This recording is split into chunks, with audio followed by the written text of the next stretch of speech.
अंगद जी महाराज दूसरे गांव में जाके कथा सुनने लगे। इतनी आसक्ति कथा के प्रति हो गई उनकी, अब तो अंगद जी को घर में पत्नी रूठी बैठी है, उससे भी उनको कोई फर्क नहीं। बढ़िया जाते हैं, प्रेम से घर में जाते हैं, पत्नी भोजन खिला देती है, पा लेते हैं, सो जाते हैं, सुबह उठ के राजपाट का काम देखते हैं, दोपहर में जाके कथा सुनते हैं। ऐसा नियम चलने लगा।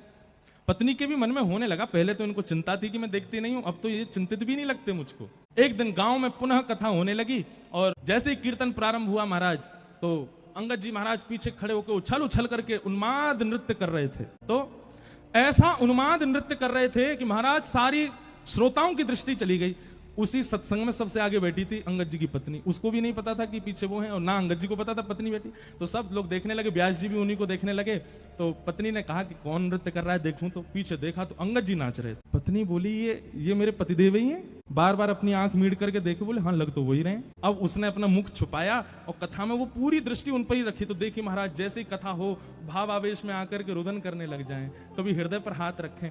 पत्नी को लगा कहीं ऐसा तो नहीं मुझको रिझाने के लिए ऐसा कर रहे हैं। उसने कुछ दिन जांच पड़ताल की, किसी से बात की कि भैया ये वैष्णव तो बड़े आनंद, अरे महाराज इनकी तो पूछो मत, ये हर गांव में कथा सुनने जाते हैं और पिछले 1 वर्ष से कथा सुन रहे हैं, इनका तो भाव ही अलग है, इनका तो भाव ही विलक्षण है। पत्नी समझ गई, बोले कि अब अंगद जी पुराने वाले नहीं है,